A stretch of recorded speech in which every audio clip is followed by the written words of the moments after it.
নমস্কার সবাইকে, আমি আরেকটা ভিডিও নিয়ে চলে আসলাম। তো প্রথমে পেঁয়াজ, কাঁচামরিচ, রসুন এগুলো একটু থেতো করে দিলাম, তারপর আলু দিয়ে দিলাম, একটু নেড়ে ছেড়ে ভাজা ভাজা করবো যেহেতু না ভাঙে মতো। তো আমি তারপর মরিচের গুঁড়ি, হলুদের গুঁড়ি আর বাটার মধ্যে একটু জিরা বেটে নিলাম, দিয়ে দিলাম, একটু কষিয়ে নেব ভালো করে। কষানোর পরে দিয়ে দেবো এখন মাছ, তেলাপিয়া মাছ।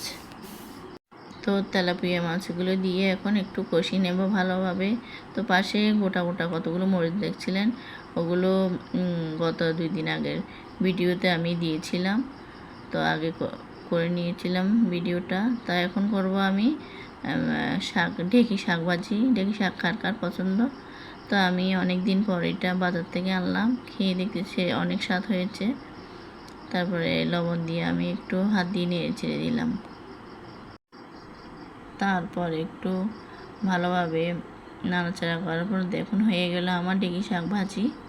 তারপরে এখন দেখালাম গাছ থেকে পারলাম তরুল তরতাজা। তো আমি এগুলো একটু ভাজি প্রায় সময় চিংড়ি মাছ শুটকি দিয়ে থাকি, তো আজকে নিরামিষ ভাজি করলাম। তো অনেক স্বাদ হয়েছিল, আমরা সবাই পছন্দ করি এটা খেতে। তো আপনারা দেখুন কেমন হলো।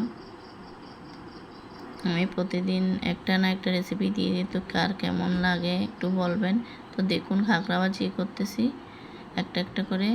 আমার প্রায় সময় কাঁকড়াটা থাকে, না হলে ভাজি, না হলে রান্না, এইটাই করতে হয়।